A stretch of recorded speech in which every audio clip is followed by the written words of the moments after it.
Number 18. Christina Harrison. A 26-year-old mother of one named Alexandria Kress Boris was loading groceries into her car on Valentine's Day in 2023 outside a busy Kroger store in Irmo, South Carolina, when she suddenly got into a heated argument with another woman. It all started over a simple disagreement about who had the right of way in the parking lot, according to the police chief overseeing the case, Bobby Dale. Sadly, the fight between Alexandria and 23-year-old Christina Harrison went from 0 to 100 and ended in a gun being pulled out. In an email to Fox News, Dale wrote that Alexandria allegedly spat at the other woman. When she turned away, she was shot in the back of the head. Alexandria died from her wounds. Christina quickly fled the scene in her car, but turned herself in just an hour and a half later. She currently faces charges of murder, unlawfully carrying a pistol, and possession of a weapon during a violent crime. Witnesses, including Alexandria's husband Tyler, confirmed that the two women didn't know each other before the incident. To make the situation even more upsetting, Alexandria's death came only 6 days after her brother was killed in a tragic shooting. Number 17. Tavia Chapman. In August 2022, something sent 24-year-old Tavia Chapman into a blind rage while she waited for her boyfriend outside a Kroger in Cincinnati, Ohio. When Jawan Khalid Lunsford came out of the store, Chapman allegedly rammed into him with her van. She also struck an innocent pedestrian, 58-year-old Christopher Griffith. Surveillance footage from that horrifying day showed a woman who looked like Chapman getting out of the vehicle and punching Lunsford multiple times. The couple's child was actually still in the van during the crash. Griffith died from his injuries, and Lunsford was taken to the hospital with only a broken leg. According to police, Chapman went through Lunsford's phone while he was inside the store and found text messages between her boyfriend and her sister that she didn't approve of. She was indicted on charges of aggravated murder, felony assault, attempted murder, as well as child endangerment. If convicted, she could face life in prison. Number 16. Harry Patterson Jr. During the early morning one day in 2023, 41-year-old Jonathan Gant went into a deli in Queens, New York, and asked the employee behind the counter if they had a cigarette. The worker said no, and Gant allegedly became so angry that he threatened the employee. A 68-year-old man intervened to try and defuse the situation, so Gant left the store only to come back later to get into an argument with the customer, who tried to stop him. A physical fight ensued, during which the elderly man pulled a knife and stabbed Gant straight in the leg.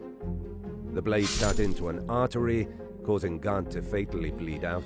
38-year-old Muhammad Ali, who wasn't involved in the tense situation but had worked at the deli for over a decade, told the New York Daily News that both men were regular customers that he saw often. There had never been any problems with them in the past. Ali was shocked by Gant's anger after being denied a cigarette, since it was out of character, and he struggled to wrap his mind around how the fight escalated into violence so quickly. The alleged stabber fled the scene on foot and locked himself in his apartment after the attack. He later surrendered without incident at the request of police. Authorities have not yet announced whether or not he'll face charges. Gant's friends and family were shocked by the claim that the victim lost his temper. They described Gant as a laid-back and kind person who had no aggressive tendencies. The investigation is still ongoing and will hopefully provide more of the answers his loved ones are looking for. Number 15. Arturo Cuevas and Daisy Barrera.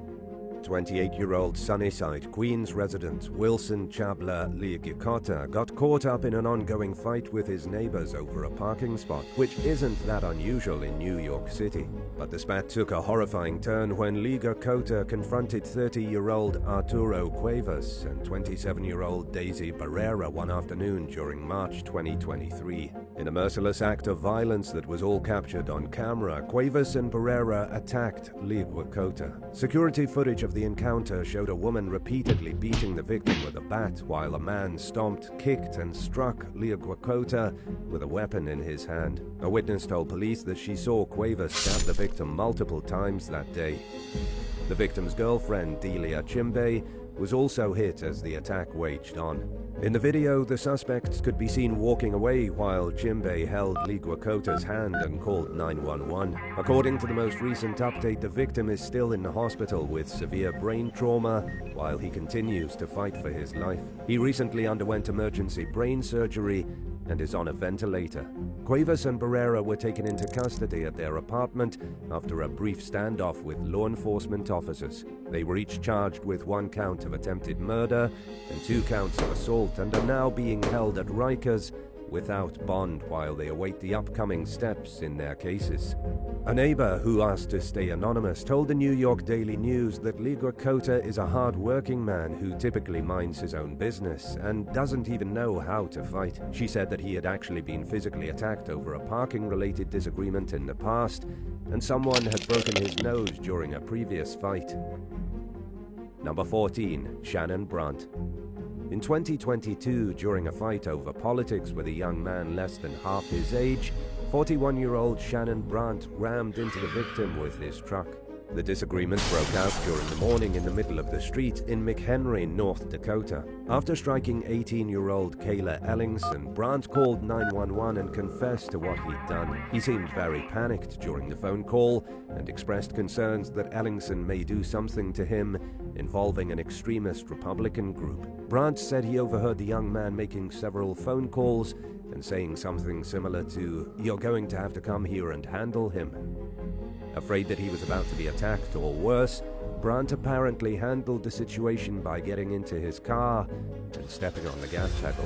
During the phone call, Brandt offered to give first aid to Ellingson, but he was told not to by the dispatcher. By the time officers got to the scene, Brandt had already returned to his home in Glenfield, North Dakota. Ellingson later died from his injuries, so Brandt was taken into custody on suspicion of being responsible for the man's death. According to police, he was heavily drunk when they showed up at his house and put him in cuffs. Shortly after the incident, authorities revealed that the only calls Ellingson seemed to make during the time frame he was killed were to his parents. Also, doctors concluded that Ellingson was on the ground at the time he was killed and that his injuries were not consistent with simply being hit by a car, but with being run over entirely. Ellingson's mom told police that her son called her twice right before his death. The first time, he told her that Brandt was asking who his parents were.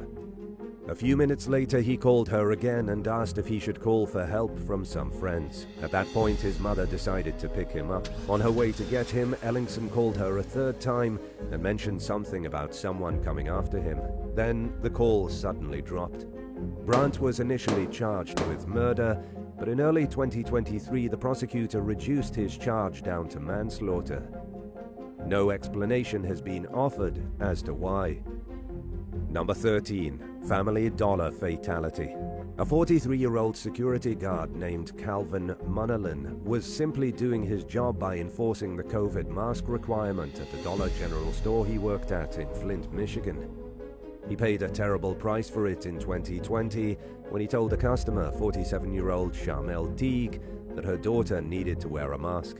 Teague immediately launched into a rant and spat at Munnerlin, so he told her to leave the store and asked the cashier not to serve her. Her behavior continued to escalate further, so Munnerlin had to chase her out of the store and tackle her to the ground. A witness who was shopping at the time said that they remembered hearing either Charmel or her daughter yelling, "Wait until I get back." 20 minutes later, Charmel's husband, 47-year-old Larry Teague, and her son, 23-year-old Ramonier Bishop, went into the Dollar General store for revenge. Larry entered the store and demanded to talk to whoever put their hands on his wife. At the same time, Bishop approached Munnerlin from behind and shot him in the head. A couple who were shopping at the store during the attack described rushing out of the store and coming face-to-face with Larry, who allegedly warned them to run away. Larry and Bishop fled the scene and went on the run. Authorities apprehended Larry at a hotel in Texas a week later and tracked Bishop to a house in a neighboring town. The suspects were all charged with murder. Charmel's daughter was arrested on suspicion of tampering with evidence, lying to police during the investigation, and accessory after the fact. She pleaded no contest to the charges and was sentenced to time served plus a year of probation. The other 3 defendants went straight to trial. Charmel Teague's lawyer argued that her involvement in the crime was very small. Ramonier Bishop's attorney claimed that her client shot Manolin to defend his stepfather's life after seeing Manolin and another man intimidating him. She adamantly denied that the murder had anything to do with mask requirements or even a fight that happened just 20 minutes earlier between Charmel and Manolin. Needless to say, the jury wasn't convinced, and Bishop and his parents were found guilty of first-degree murder. In the end, they were sentenced to life in prison without possibility of parole. Number 12. Johnny William Walters. During a 3-day alcohol and meth binge in 2020, 47-year-old William Walters took a sip of his friend John Jock McClellan's bottle of whiskey. This small action triggered a drunken argument between the men, who'd been close friends for 30 years, that quickly became physical. It ended with 63-year-old McClellan dead. Walters was very upset over his buddy's death, but he was charged with killing McClellan, whose body showed signs of being struck 30 to 40 times. Prosecutors accused Walters of brutally beating his friend to death, while knowing that McClellan was older, smaller, and weaker than him. In his defense, Walters said that he and McClellan had substance abuse issues and that it fueled their fight. His lawyer, Mark Norman, argued that McClellan's health issues contributed to his death and that he probably would have survived if he were in better condition. Walters was found guilty of a reduced manslaughter charge and was ordered to serve 9 years in prison. The judge acknowledged that he didn't mean to kill McClellan, but said that he should have realized how serious his actions were, especially since the victim was in poor health and used a walking cane. She also pointed toward Walters' lengthy history of violence with 8 prior assault convictions, which suggest a pattern of lacking control over his emotions. Number 11. Mark Storms. In 2017, during a Sunday morning church service in Montgomery County, Pennsylvania, 27-year-old Robert Braxton III unknowingly took a seat that was reserved for someone else. A church usher and a clergy member asked him to move at first, but Braxton quickly became agitated, so they just decided to let him stay in the seat. Others remember that Braxton was acting out of character that day. He seemed on edge, but it's unclear what exactly made him act that way. 46-year-old congregation member Mark Storms had no reason to intervene, but he decided to do so anyway. He approached Braxton, showed him his concealed weapon permit while visibly reaching for his gun, and told him to leave. Braxton then punched Storms, who responded by shooting him in the chest in front of 300 churchgoers. Storms was arrested for the shooting and argued that he acted in self-defense, which was hard to believe considering the fact that Braxton was unarmed. A jury convicted Storms of voluntary manslaughter and reckless endangerment, so he was sentenced to 10 to 20 years in prison. At his sentencing, the judge alluded to the defendant having a hero complex and a perceived need to inject himself into a dangerous situation. And in the situation with Braxton, the judge said Storms had absolutely no business getting involved at all. Storms appealed his conviction and sentence later on, but another judge upheld the rulings. Number 10. Ricky Braden. At a time when 22-year-old U.S. Army soldier Ricky Braden and his wife Kenesha Johnson should have been in the honeymoon phase of their marriage, they were instead plagued by constant arguments. They got into a particularly vicious fight one day in May 2016 when Braden got angry at Johnson for a photo she posted on social media. There was nothing inappropriate about the picture, but Braden thought his wife was trying to get attention from other men by posting it. He later apologized, so Kenesha thought everything between them was fine, until he showed up at her job in a rage. He was supposed to be on base at Fort Hood that morning, so Johnson was surprised to see him pull into the parking lot at the Walgreens she worked at. She went outside and they argued in the middle of the parking lot, where Kenesha tried convincing her husband that she wasn't doing anything behind his back and that his attention was enough for her. But Braden wasn't listening to reason, and Kenesha eventually gave up trying to have a rational conversation. As she turned to go back into the building, Braden shot at her twice, missing her once and hitting her in the leg. She then ran inside and locked the doors. 35-year-old former Marine T.J. Antel witnessed the incident and tried to perform a citizen's arrest on Braden, who refused to follow his orders and shot him in the head. Antel was pronounced dead at the scene, and Braden turned himself into law enforcement not long after. Just 6 weeks into Braden and Johnson's marriage, a man was dead, another man's life was ruined, and a woman narrowly avoided death simply for posting a photo online. Thankfully, Braden will likely never see freedom again. He was consequently convicted of murder and aggravated assault with a deadly weapon and was sentenced to life in prison. Number 9. Benjamin Middendorf. 25-year-old Benjamin Middendorf called 911 one night in 2016 and told the dispatcher that he shot his brother, 28-year-old Nicholas Middendorf. In the background, a woman later identified as the brother's mom could be heard saying, "I'm going to kill my son, and I hope you go to jail." Police got to the family's St. Cloud, Florida home to find Nicholas dead from a gunshot wound to the chest and Benjamin soaked in blood. They immediately took Benjamin into custody on suspicion of murder. Investigators learned that the argument started after Nicholas and their mom got home from a night out drinking for Cinco de Mayo. Benjamin said he didn't drink that day and accused the victim of bullying him. In a statement, St. Cloud Police Department spokesperson Denise Roberts said that the argument that sparked the shooting was over a cheeseburger. Not surprisingly, authorities didn't see this as a justified reason to shoot someone and charged him with first-degree premeditated murder. The case fell off the airwaves after it made headlines after Benjamin's arrest. Florida prison records show that he served a 3-year sentence for a manslaughter charge and has since been released. Number 8. Ezekiel Hicks. When 41-year-old Craig Brewer got the sudden urge to pay it forward at a Waffle House in Gainesville, Florida at 2:30 in the morning back in 2019, he probably didn't expect it to end in violence. The Good Samaritan started randomly handing out $20 bills to fellow customers and covering their meals, and a young woman allegedly got jealous that she wasn't included in his generosity. A man that the disgruntled diner was with, who was later identified as 25-year-old Ezekiel Hicks, confronted Brewer with his friend's complaints. An argument ensued and Hicks went out to the parking lot shortly before coming back with a gun. A customer tried to talk him out of going inside, but he didn't listen. Hicks then shot Brewer in the middle of the crowded restaurant and fled the scene. Police were already on their way to the restaurant since an employee had called them before the shooting and asked for help clearing people out. Officers got there and found the victim dead from multiple gunshot wounds, including at least one to the head. The entire incident was captured on surveillance footage from start to finish.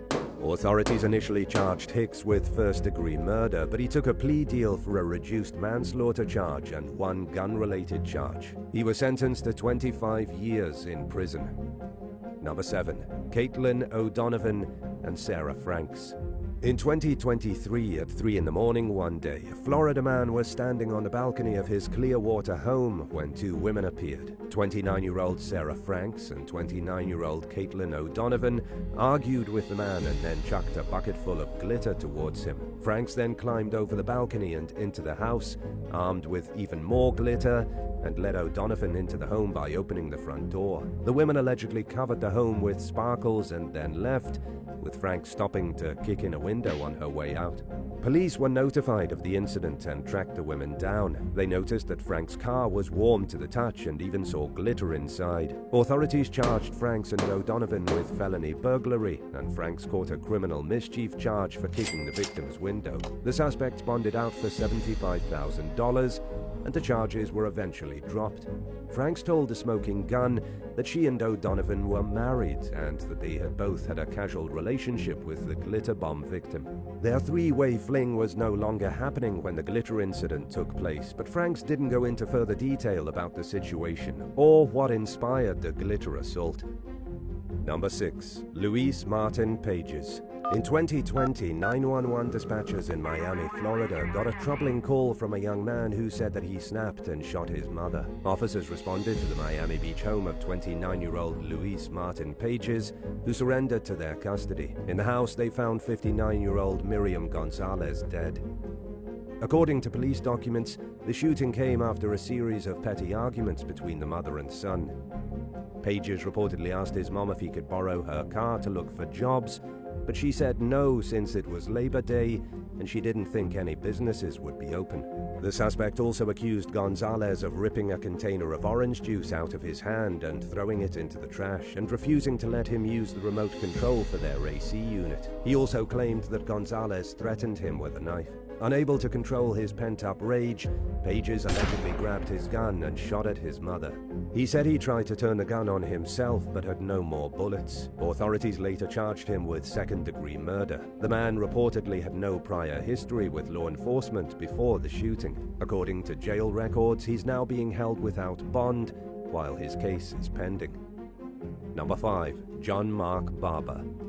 In a bizarre dispute that a judge later described as petty, a fight among residents at an apartment complex in Boulder, Colorado, over feeding squirrels led to gunfire. It all started when neighbors noticed 59-year-old John Mark Barber leaving pounds of peanuts outside on a regular basis. Parents expressed concerns over some children with peanut allergies who lived at the property and found Barber's hobby to be messy. In response to the complaints, Barber created flyers explaining that feeding the squirrels is his way of connecting with his dead parents. He got mad when he saw a neighbor, Jeffrey Browning, taking down the flyers. As a result, there was a confrontation, and Barber shot Browning in the butt from behind. He then called 911 and admitted to the shooting. Authorities charged Barber with attempted murder and first-degree assault. In court, he claimed he shot the man in self-defense, but the jury didn't buy it, and he was convicted of both charges. At his sentencing hearing, Deputy District Attorney Lisa Sacamano expressed a deep concern over Barber's lack of remorse and refusal to take responsibility for his actions. She also found it troubling that Barber didn't think he needed any sort of mental health treatment and was concerned he would pose a danger to the public in the future. The judge sentenced him to 12 years in prison. According to state prison records, Barber's next parole hearing will be in 2024, and he'll be released in 2027 at the latest. Number 4. Eric Aguirre.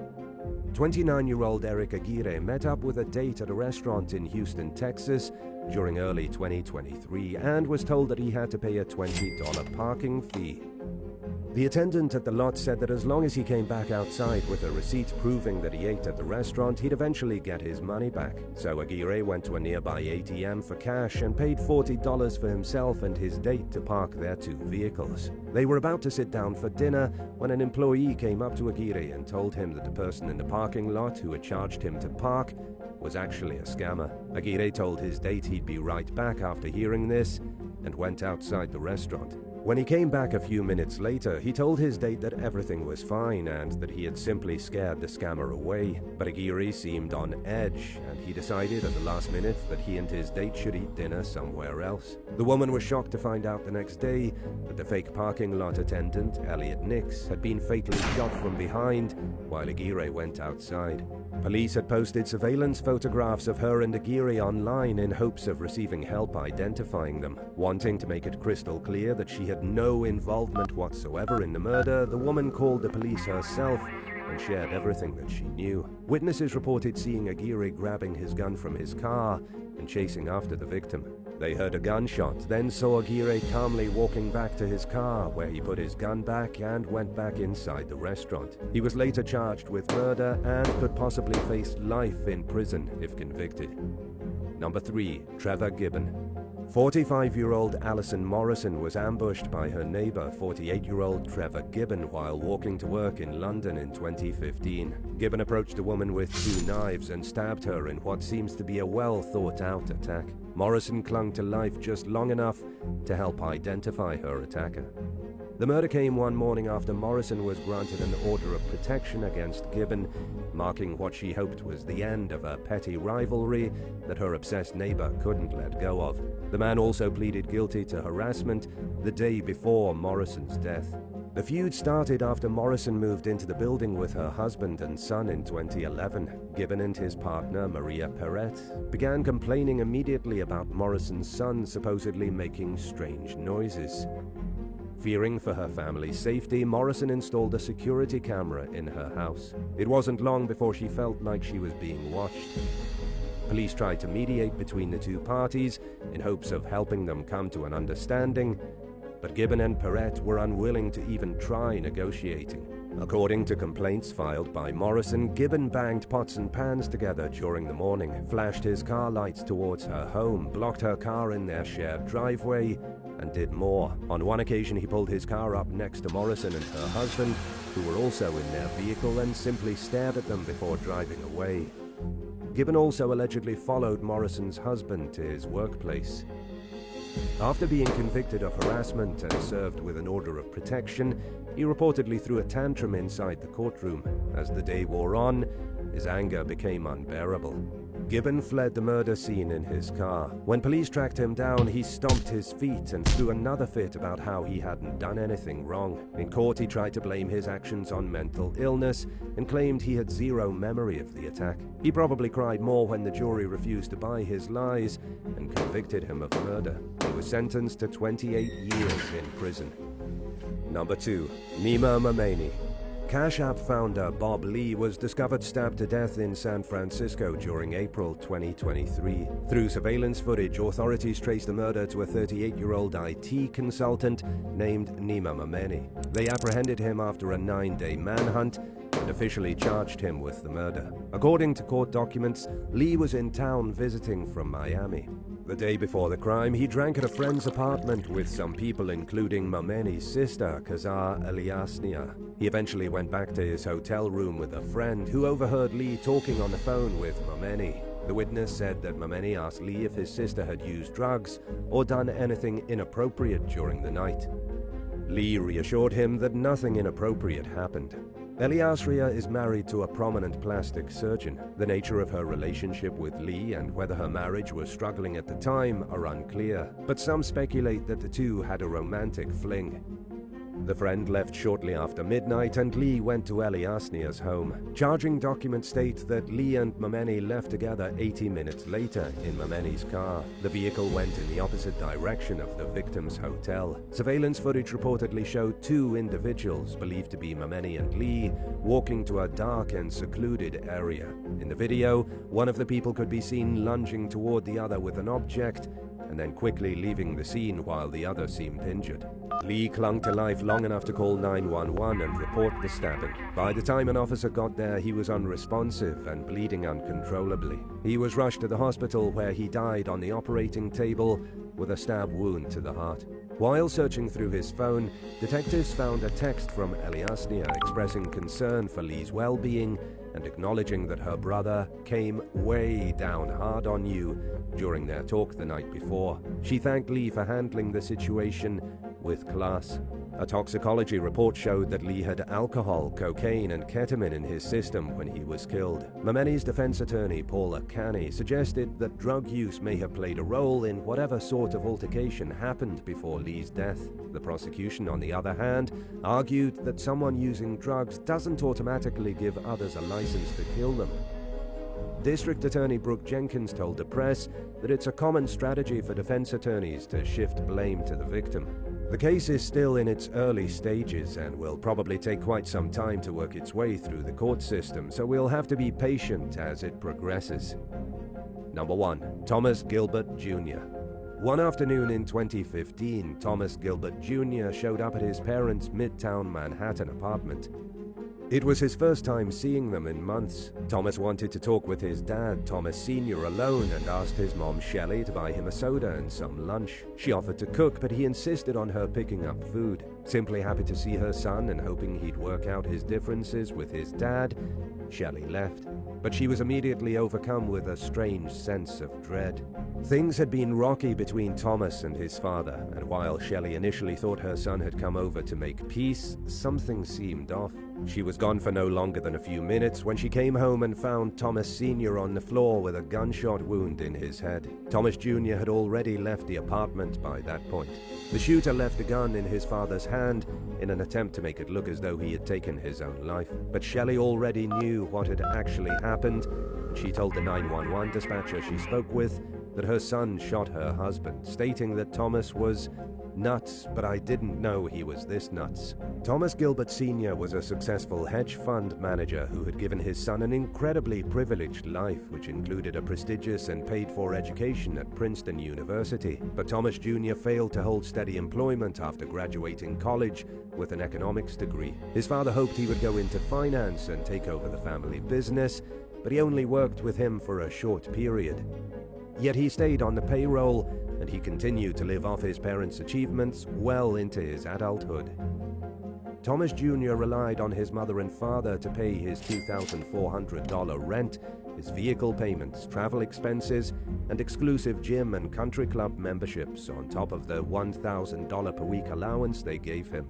He also often hit his parents up for extra cash on top of his allowance, sometimes receiving as much as $10,000 per month from them. To put it plainly, the man was a leech. The Gilberts eventually got tired of supporting their adult son and saw no reason why he couldn't work and pay his own bills. In the months leading up to Thomas Sr.'s murder, he gradually reduced Thomas Jr.'s weekly allowance to $300, stopped paying his rent, and told his son that he needed to get his life together. After the murder, Thomas Jr. spent the next 4 years wasting away at Rikers Island Jail as his attorneys and the prosecutor argued over whether he was competent enough to stand trial.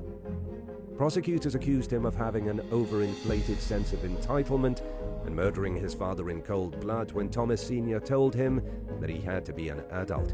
With supporting testimony from multiple experts, the killer's attorney argued that his client suffers from severe obsessive-compulsive disorder and paranoid schizophrenia, and that he didn't recognize that his actions were morally wrong at the time of the shooting. The court ultimately ruled that Thomas was competent and could stand trial. During the proceedings, the court heard about the defendant's history of responding to petty disputes with violence. A former roommate claimed that Gilbert punched him in the face for allegedly mistreating his dog. Not long after that, the roommate's family's home in the Hamptons mysteriously burned to the ground somehow. No one was ever charged for the arson, but the roommate firmly believes that Gilbert had something to do with it.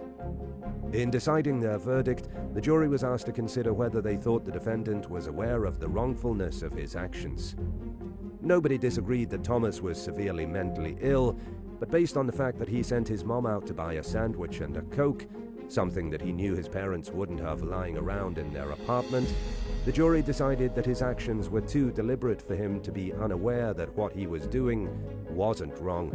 Thomas was convicted of second-degree murder and was sentenced to 30 years to life in prison, despite his mother's pleas for the judge to institutionalize him instead. And while some have argued that he fell through the cracks of a legal system that punishes mental illness, many believe that he's exactly where he should be.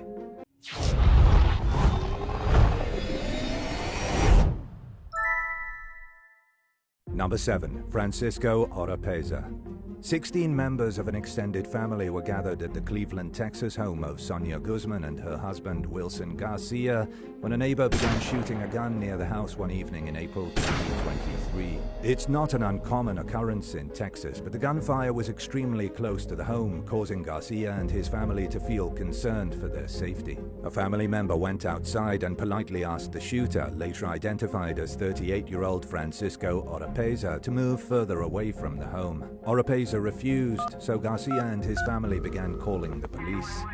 They called repeatedly as the situation became increasingly urgent. Before police arrived, Oropeza entered Garcia's home and began shooting his AK-47 style rifle at the people inside.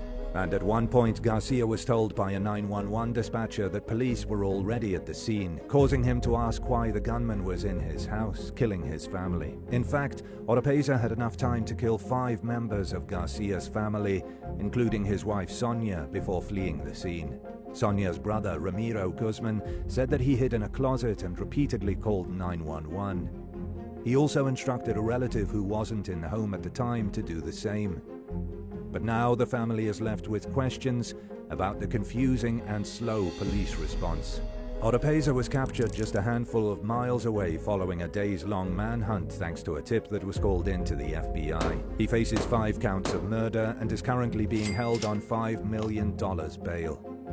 Number 6. Plank Wars clip goes viral. In a clash between neighbors that was captured on camera and went viral in early 2019, two men who were living next door to one another sought to resolve a dispute by hurling 2x4 wooden planks at one another. The footage showed the disgruntled neighbors throwing the boards over a fence that separated their properties as a woman attempted to intervene in the fight. But her efforts were futile, and one man could even be seen trying to climb over the fence. After apparently realizing that she wasn't going to break up the dispute, the woman hurled a broom over the partition, but the neighbor sent it hurling right back over into her yard. An onlooker named Stalker captured the video from his grandmother's house in England. The clip was just 1 minute and 10 seconds long, but it took the internet by storm, and within days of appearing online, it had garnered over 7 million views. Commenters had a field day sharing their 2 cents on the matter, with Twitter user TwatterLeads writing, "For any American viewers, don't be alarmed. This is just a tradition in England. Morning plank toss allows neighbors to show love and affection by tossing planks of firewood to one another to keep homes warm in winter." Number 5. Jason Clarke.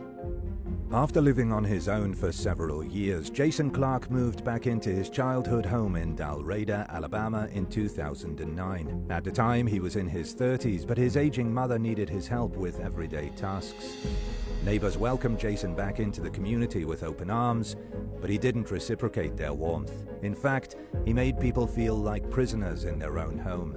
Jason's many accusers claimed that he physically attacked them, poisoned their lawns in order to kill their pets, and made death threats. He was also somewhat of a recluse with a large collection of guns and weapons, which is almost never a good combination. It was also obvious that Clarke struggled with anger problems that he didn't seem intent on getting any help for. Clarke often complained about a woman's dogs barking, yet other neighbors who lived within equal proximity to her home would later testify that they never heard her dogs.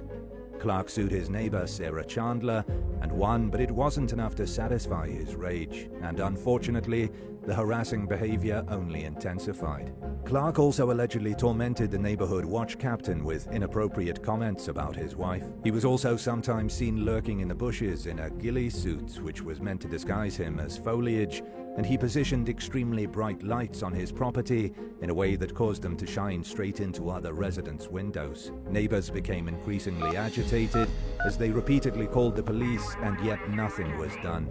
One of the final straws came when a woman arrived home to find her windows shot out and bullets in her walls. At that point, community members joined together and bought security cameras in hopes of catching Clarke red-handed in one of his multitudes of menacing acts. His behavior eventually got so out of control that law enforcement finally charged him with a handful of extremely serious crimes in 2017, including several counts of aggravated stalking, as well as drug trafficking and terrorism-related counts. As part of a plea deal, Clarke admitted to 2 counts of aggravated stalking in exchange for getting the terrorism and drug-related charges dropped. His lawyer pleaded with the judge for leniency, but that did little to sway his decision. In the end, Clarke was sentenced to 40 years in prison for his crimes, much to the relief of his now former neighbors. His past victims are now free to resume the peaceful lifestyles that had been ripped away from them for so long. Number 4. Victor Reynolds and Calvin Eldridge. Victor Reynolds was in his early 50s when he separated from his wife and moved into his own apartment in Portage, Wisconsin. His new home was directly above the apartment of 49-year-old Calvin Eldridge, who lived with his wife and kids. It's also important to note that Eldridge was out of work due to a disability. The 2 men got along at first, bonding over their shared love of football, but it wasn't long before their lifestyle differences and misunderstandings turned them into bitter enemies. Most people who live in apartment complexes understand that the walls and ceilings are paper thin and that they'll have to deal with some level of noise, but neither Eldridge nor Reynolds were willing to make compromises when it came to the loudness that they accused each other of. Eldridge often accused Reynolds of slamming doors and being disruptive while using tools inside his home. He also claimed that Reynolds played loud music on a regular basis without any care for his neighbors. Reynolds allegedly responded to the complaints by turning the volume up even louder. Meanwhile, he reportedly became frustrated by the way Eldridge's children behaved. Tensions between the men erupted into a physical scuffle one day in May of 2018. During the fight, Eldridge pulled his gun and shot Reynolds in the leg. Reynolds was still coherent when emergency responders arrived, but the bullet struck an artery and his injuries became life-threatening. Sadly, he died, and Eldridge was charged with second-degree reckless homicide and endangering safety.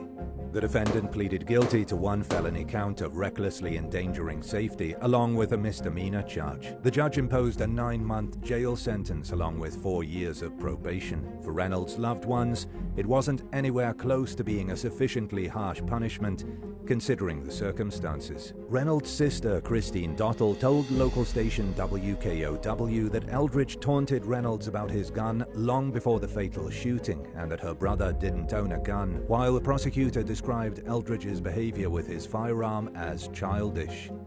But both parties participated in the plea agreement and its outcome, and Eldridge expressed seemingly genuine remorse over Reynolds' death in court. Number 3. Everton Brown. Truck driver Everton Brown was a bachelor who lived with his pet dog at a nice new housing development in the Baltimore suburb of Woodlawn. He got along well with his neighbors, for a while at least, but at some point he became a thorn in the community's side.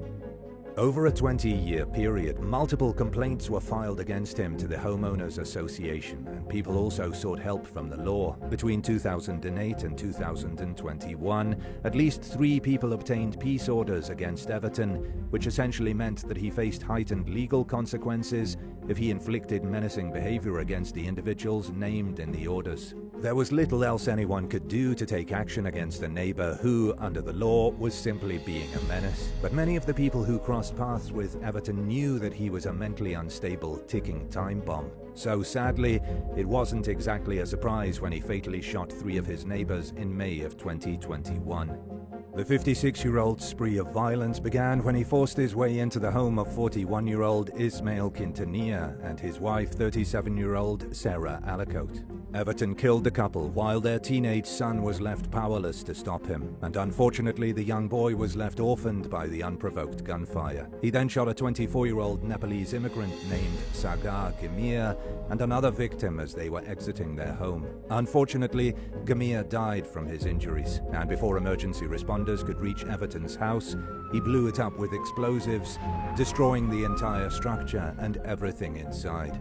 Police encountered Everton in a parking lot while responding to 911 calls about the shooting. He refused to surrender peacefully, leaving officers with no choice but to fatally shoot him at the scene. It was a grim outcome, but it did stop the man's out-of-control spree of violence. Number 2. Dean Keller and Jeffrey Weigler. Indianapolis firefighter Dean Keller and his wife had lived in their Greenwood, Indiana home for years when their new neighbor, Jeffrey Weigler, moved in next door. The 2 men got along fine for a while, but that all changed one day in 2009. Keller was outside training the family's puppy when Weigler accused him of being on his property. Weigler also seemed bothered to learn that Keller was a military veteran. 15 police reports were filed over the next 8 years as tensions continued to escalate between the neighbors, and on one occasion the Kellers accused Weigler of luring their dogs over to his yard and threatening to kill them. Another time, Weigler claimed that the Kellers' dog had run into his yard and had bitten him. Things eventually came to blows when Weigler allegedly pulled a knife on Keller's dog. They wrestled each other to the ground as Keller tried to get the knife out of Weigler's hand. Both men were arrested for battery, but the charges were dropped in the end. The verbal confrontations continued and were often peppered with threats of violence from Weigler. He allegedly threw firecrackers at the Keller's dog, spat on Dean, and swung a baseball bat at him. It was also reported that Weigler stabbed Dean with a fork.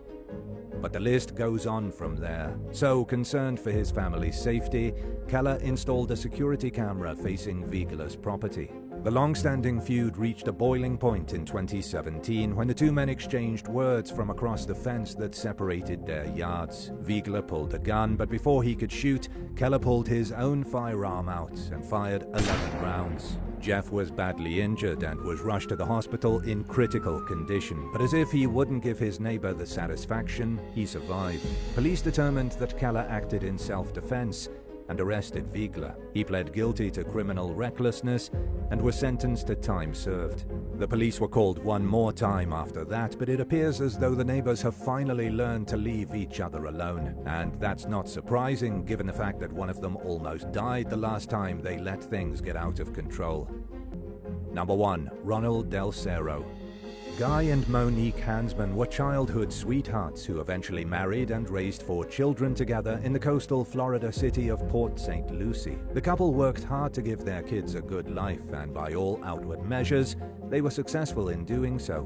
But sometimes, terrible things happen that are beyond our control. And for the Hansmans, tragedy came in the form of their 82-year-old neighbor, Ronald Del Cerro, who moved in next door to the family with his wife in 2012. At first, the two households bonded over their shared love for poodles. Unfortunately, though, their friendship didn't last for very long. When Del Cerro learned his new neighbor's last name, he realized that he knew Guy Hansman's late father, Lonnie Hansman. Both men formerly had ties to the professional horse racing world, but while Lonnie's connections were respectable, Del Cerro's were less so. It proved to be a bone of contention when it came to Del Cerro's relationship with Guy Hansman and his family, and soon enough, it seemed like everything about the Hansmans and their happy lives bothered Del Cerro. He complained about everything he possibly could, including the family's boat being parked outside and other alleged violations. Each and every complaint proved to be unfounded, but Del Cerro continued to harass the Hansmans non-stop. There were also multiple face-to-face confrontations between the families. Then the seemingly endless dispute reached a whole new level when the Del Cerros got a large bull mastiff and the dog attacked Monique. She ended up needing emergency medical care for her wounds and was lucky that none of her injuries proved fatal. Monique didn't threaten a lawsuit against the Del Cerros, but she told them that she never wanted to see their dog again. Her words, which were perfectly reasonable, were only perceived as a threat by the Del Cerros. They also accused Monique of exaggerating her injuries in hopes of receiving a payout. Meanwhile, law enforcement decided on their own to take action against the Del Cerros, who were allowed to keep their dog, but had to obey a strict list of conditions. Less than a week later, the dog entered the Hansman's yard unmuzzled and unleashed, prompting Monique to call animal control. Authorities eventually deemed that the dog was dangerous and ordered the Del Cerros to muzzle her every time they took her outside.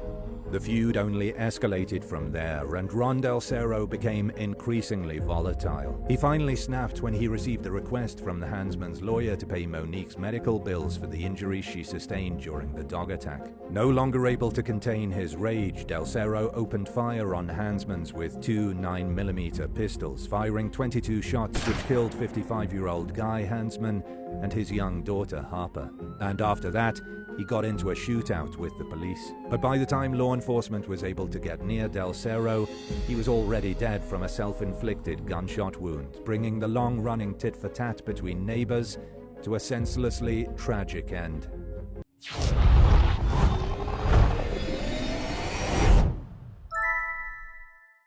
Number 12. Cheryl Romont. In November 2016, 35-year-old Cheryl Romont showed up at her neighbor's house in Las Vegas covered in blood. She informed them that she had just shot her boyfriend, Matthew Bernardi, and the neighbor dialed 911. While responding to Romont's residence, police also discovered Bernardi slumped over in his car in the nearby desert. He was clinging to life with a gunshot wound to the chest. He died from his injuries later that night. During questioning, Romont told investigators that she and Bernardi had met and began dating 7 months earlier. She claimed that the relationship became toxic shortly after Bernardi moved in with her, and that he was physically and verbally abusive. Romont had never called the police on her boyfriend, but many domestic violence victims are silent about their struggles, so this didn't necessarily mean that it wasn't happening. The day of the shooting began without any problems for the couple, according to Romont. But they began to argue while gambling at a casino, and the disagreement only escalated while they drove home. When they arrived, Romont remained in the car while Bernardi went inside to pack his belongings. While she waited, she was overcome with the feeling that something bad was about to happen. She grabbed her gun from beneath the car seat, just in case she needed to use it.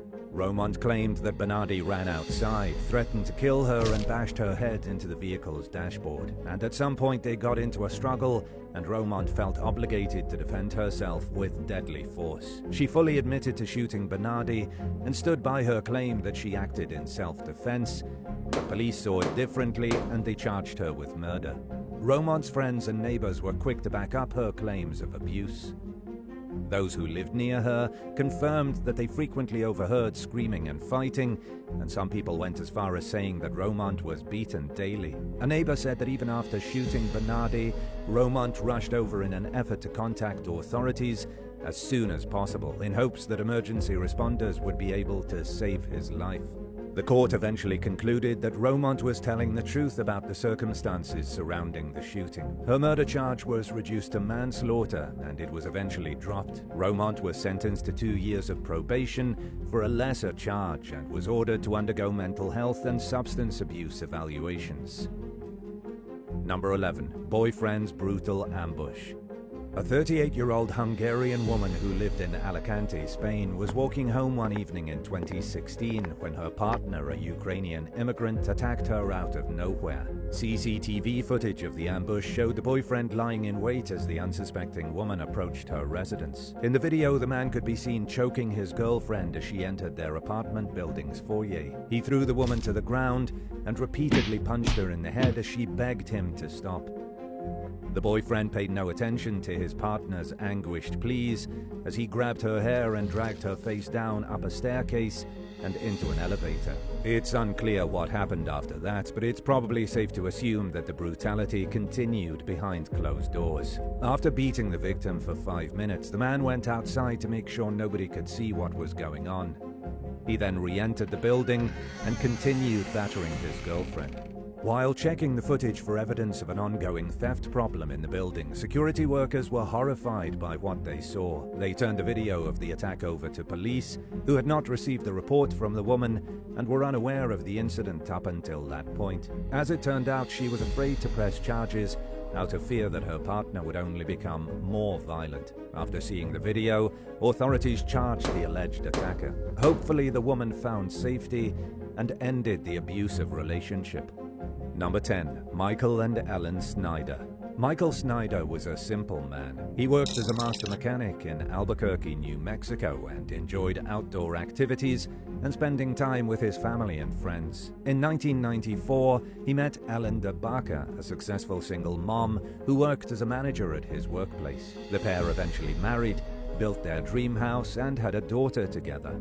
By all outward appearances, the future looked bright for Michael and Ellen, but the couple hit a bump in the road in 2011 when Michael was diagnosed with multiple sclerosis. No longer able to work, he was forced to go on disability. It was a difficult adjustment after spending his entire adult life in the workforce, and he struggled with his mental health. These changes put strain on his marriage to Ellen, but the couple maintained a happy image to the outside world.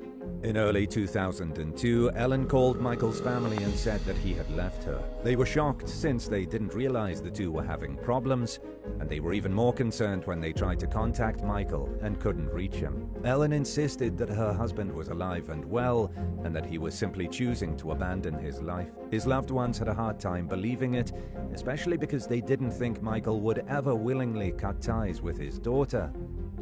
But their attempts to find him went nowhere, even after they got the authorities involved. Over the 8 years following Michael's disappearance, Ellen told people that he was mentally and sometimes physically abusive. She also told his family that he had left her for a man, which only made her story seem even more like tall tales, since they knew that Michael was strictly into women. Any efforts to find Michael hit a dead end until 2010, when a friend of Ellen's adult son contacted police and accused Ellen of burying his body in her yard. Investigators questioned Ellen's son, who was initially hesitant to come forward. He eventually admitted that his friend's story was true and that they had helped Ellen bury Michael after she shot him 8 years earlier. According to the two witnesses, Michael was buried deep in the ground. They claimed that Ellen had rented equipment to dig the grave with. After filling it back in, she covered the site with a concrete slab. Police obtained a search warrant and began digging. Sure enough, they uncovered Michael's body, finally solving the mystery of his whereabouts nearly a decade after he was last seen alive. Just as she had told Michael's family members, Ellen told police that her husband abused her. She claimed that they got into a major argument on his last night alive, and that he flew into a rage when she threatened to out him for supposedly being gay. Fearing for her life, Ellen shot her husband. Then she buried him because she was afraid that law enforcement would accuse her of foul play. Many people doubt Ellen's story to this day, but there wasn't enough evidence to disprove that Michael died as the result of a domestic argument that got out of hand. She pleaded guilty to voluntary manslaughter and several other charges, and served an 11-year prison sentence. To Michael's loved ones, it was a far cry from justice, but to prosecutors, it was better than nothing.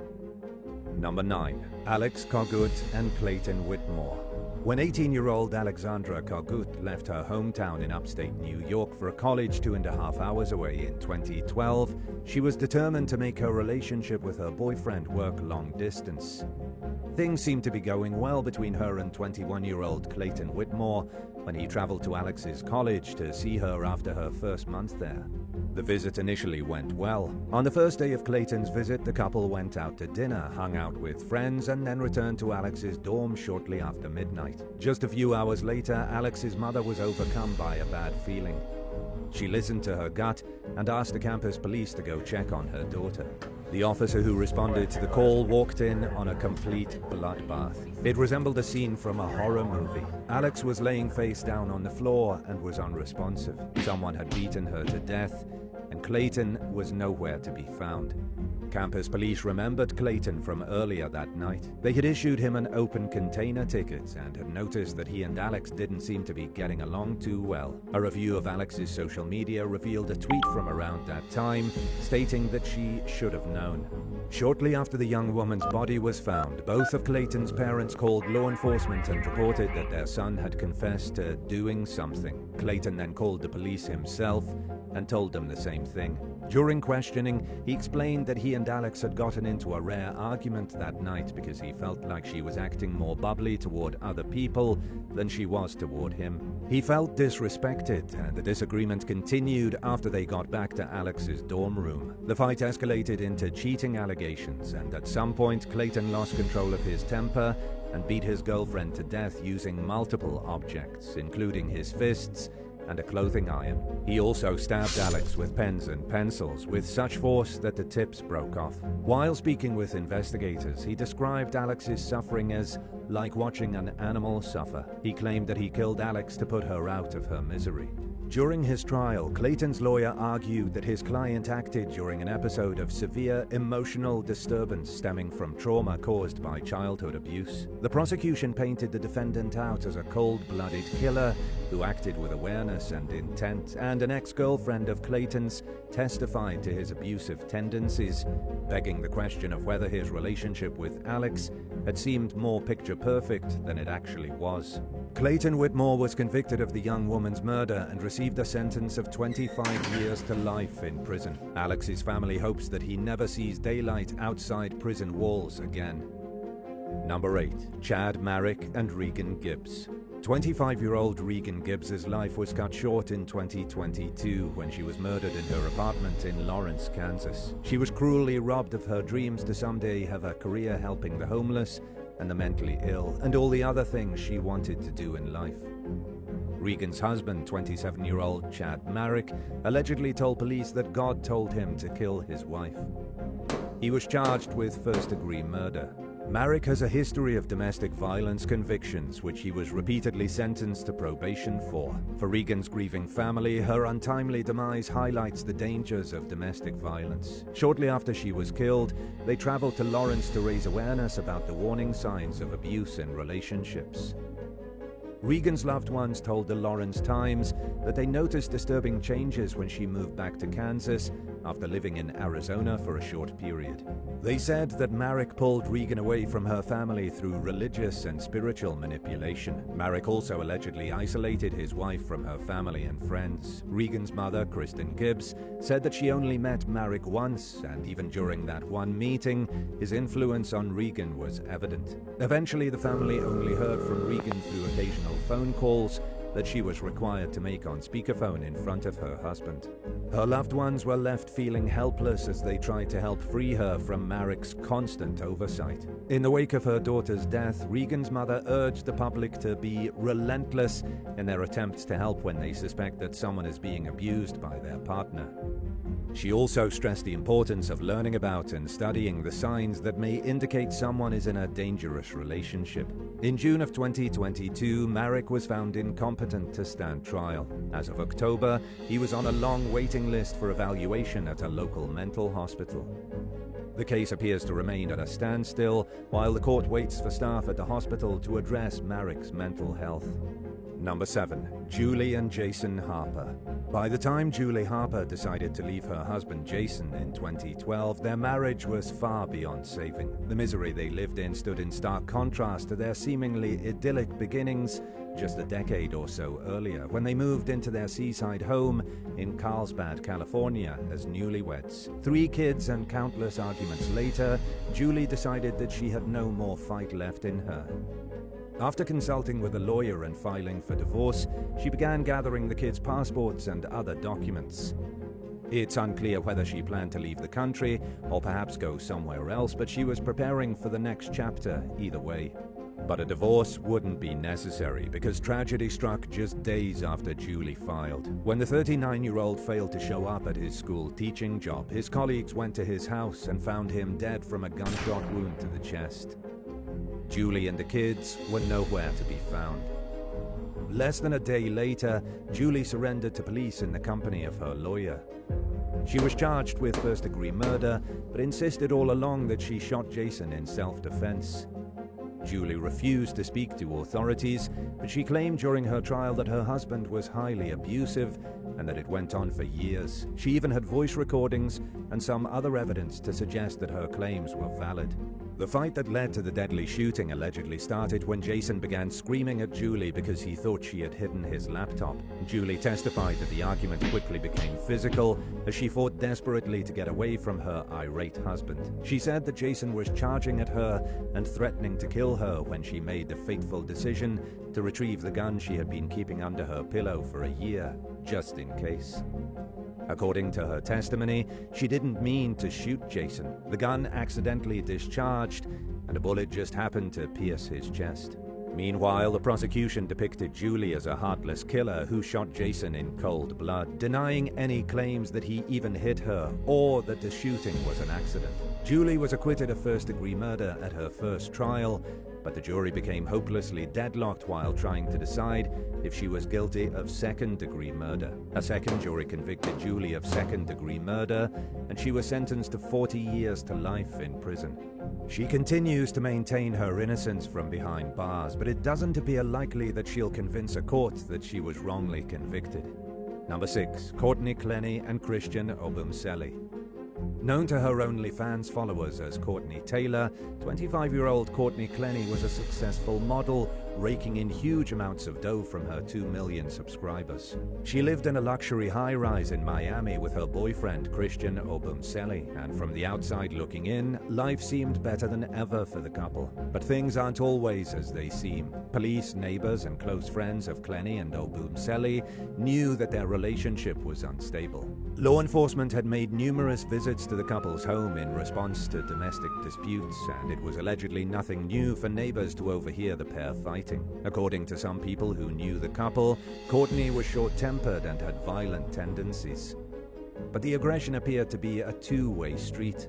At least one neighbor seemed to think that Obumseli was the more volatile party in the relationship, and one person from the couple's apartment building even claimed to see Obumseli punching Clenny one day in early 2022. About a week after the punching incident, police were called to the residence once again. Officers arrived to find Obumseli suffering from a stab wound to the shoulder. He died from his injuries. Ever since her boyfriend's death, Clenny had steadfastly maintained that she stabbed Obumseli in self-defense. But authorities didn't believe it, and she stands accused of murder. According to the most recent updates on the case, the prosecution isn't ready to go to trial. Clenny has expressed her wishes to get the case over with, but it probably won't go to trial until sometime during 2024. For now, she remains behind bars with an uncertain future. Number 5. Asma Begum and Jalal Uddin.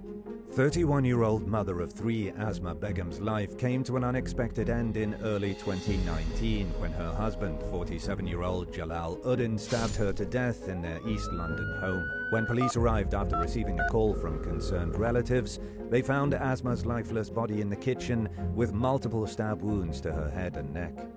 She was pronounced dead at the scene.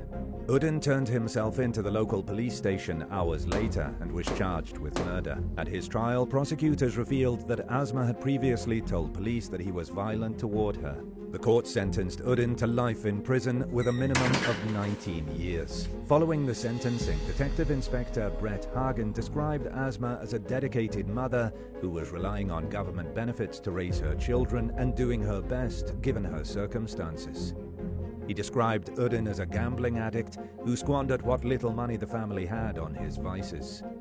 The day before he murdered Asma, Uddin withdrew £200 from her bank account and gambled it away within an hour. Asma confronted Uddin about the missing money, which was meant for food and other necessities, and paid for it with her life and at the hands of her husband, who embarked on a frenzied stabbing spree and plunged a knife into her flesh more than 50 times. Number 4. Cara and J.J. Ryan. Cara Ryan was working at a high school in Pinellas County, Florida during the 1990s when she crossed paths with John J.J. Ryan, a St. Petersburg police officer she had known since her childhood. They hit it off, and in 1996 they got married. At first, life seemed perfect for the newlyweds. JJ and his daughter from a previous relationship moved into Cara's home by the beach, where the newly formed family spent their evenings relaxing and spending time by the sea. But like many relationships, the marriage eventually hit a snag. Things fell into a rut, and Cara had an affair with someone at her workplace. In 2006, after a decade of marriage, she and JJ divorced. Less than a year after officially going their separate ways, the former couple ran into each other. It would be the first of several times that the spark between them reignited. They became a couple again, but didn't remarry this time around. In 2015, the pair split again, and while they both began dating new people, they continued to see each other on and off. One evening, Cara sent her new boyfriend a steamy photo of herself, but he was at work and couldn't respond, and she was in the mood for attention, so she forwarded the photo to JJ, along with an invitation to come over. What happened next isn't exactly clear, but John ended up at Cara's house that night, and she ended up fatally shooting him with a .38 caliber pistol. To investigators, it looked like Cara lured JJ over with promises of intimacy, but with the intention to murder him. Cara claimed that John got aggressive with her during their visit, and that she shot him in self-defense during a heated argument that got out of control. She was charged with second-degree murder, but prosecutors failed to convince the jury beyond a reasonable doubt that there was no way Cara acted in self-defense. Even after her acquittal, many people believe that Cara was the abusive party and that she killed JJ in a furious rage because she was upset with him for moving on romantically. Acquaintances of the couple have claimed that Cara wore the pants in the relationship and that she controlled the finances to the point where John wasn't even allowed to have his own bank account or handle his own money. But until or unless enough evidence comes to light to warrant a new trial, Cara remains an innocent woman in the eyes of the law. Sometimes a couple seems to always find their way back to each other out of true love, but more often than not it's because they're codependent, and sometimes it's because people are afraid of change and they tend to gravitate toward the familiar. Number 3. Michael and Bonnie Haim. After concluding that not even a miracle would save her troubled marriage, Bonnie Haim began putting together a secret plan to leave her abusive husband, Michael, and to take their young son, Aaron, with her. She saved money, paid a deposit on an apartment, and even enrolled Aaron in a new school. But Bonnie never got a chance to put her plan into action. She vanished in early 1993 without warning or explanation, and her friends and family immediately suspected foul play. Bonnie's last known contact with anyone outside her household was in a tearful phone call to a friend. Something had obviously gone wrong between her and Michael, but she told a friend she'd talk to them about it the next day and ended the conversation. By that point in the couple's marriage, vicious fights were a regular occurrence. But it wasn't normal for Bonnie to drop off the radar, and her loved ones quickly became concerned for her well-being when nobody saw or heard from her after that night. They became even more alarmed when Bonnie's purse was found in a motel dumpster about 5 miles from her home. Her credit cards and money were in it, ruling out robbery as a motive for whatever happened to her. Investigators naturally began to suspect Michael of harming his wife, but he adamantly insisted that he had no idea where Bonnie was or if she was okay.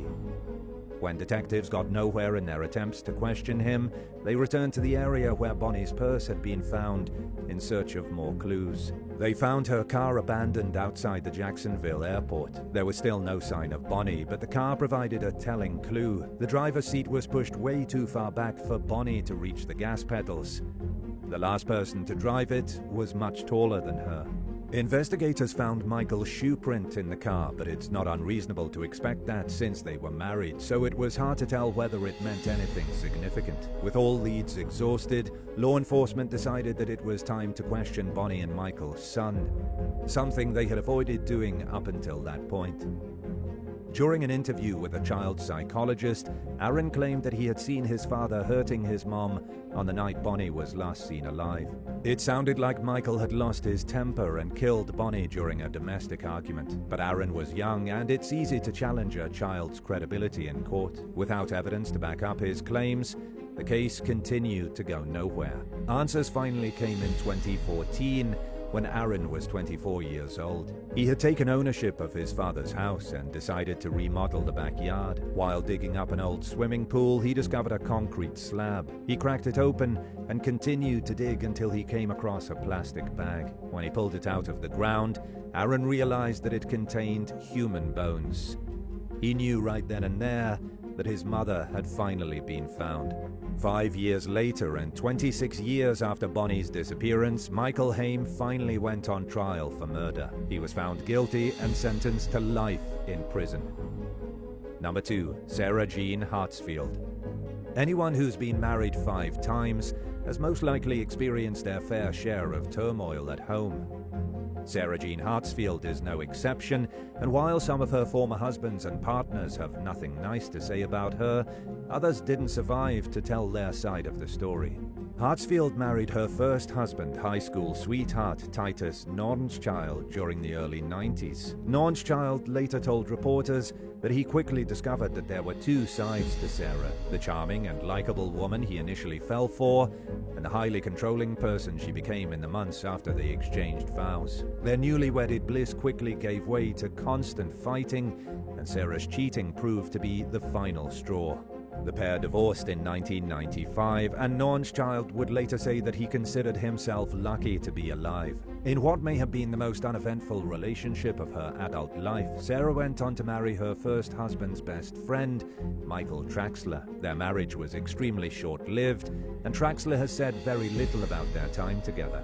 In 1999, Sarah entered her 3rd and longest marriage to Ryan Donahue. They met while they were both serving in the military and went on to raise 4 children in Fort Hood, Texas. During the couple's 17 years together, Sarah engaged in at least 2 extramarital affairs across state lines, including one that lasted for 2 years. Ryan Donahue never publicly commented on his marriage to Sarah, but their other children have become some of her most outspoken critics in recent years. By the time Sarah and Ryan called it quits on their marriage in 2016, she was already involved in a long-distance relationship with a military veteran named David Bragg. They eventually got engaged and moved in together in Douglas County, Minnesota. Like most of Sarah's relationships, the pair argued frequently. In 2018, Sarah fatally shot Bragg during a heated disagreement at their home.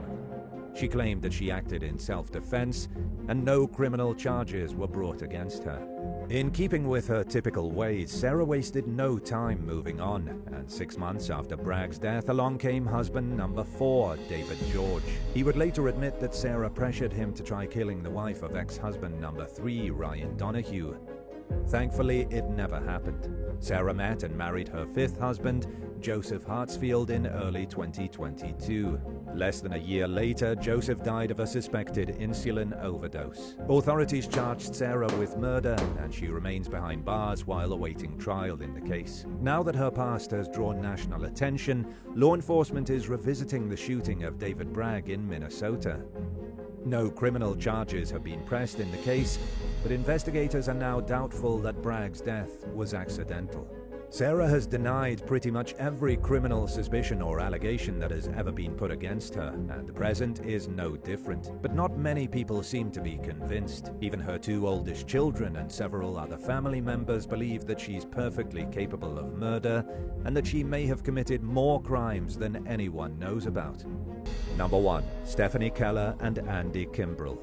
In May of 2019, officers from the Gardendale Police Department in Alabama arrived at a local residence to find Andy Kimbrell, who worked as a patrolman and a school resource officer in nearby Vestavia Hills, suffering from a gunshot wound. Kimbrell was off duty when the shooting occurred in the home he shared with his wife, 43-year-old Stephanie Keller, and two teenagers who were in their bedrooms when their dad was shot. He was rushed to the hospital, but it was too late to save his life. Keller admitted to shooting her husband during an argument, but claimed it was an accident. She was charged with murder, but was convicted of the lesser charge of manslaughter, which is permitted under Alabama law when someone commits an intentional killing due to a sudden heat of passion. At Keller's sentencing, Judge Alaric May listened to members of both her and Kimbrell's families, and while Keller's loved ones repeatedly described the shooting as an accident, Judge May said that he refused to call it that. He recognized that Keller had no priors and was a respected community member before the shooting, but pointed out that the same criteria applied to her victim. He sentenced Keller to 20 years, the maximum of the 10 to 20-year sentence she was facing. Thanks for watching. If your neighbor was cheating on their live-in partner and their partner asked you if you saw any suspicious company coming and going from the house when they weren't there, would you tell the truth or would you keep your mouth shut and stay out of it? Let us know in the comments below and remember to subscribe. See you soon. Bye.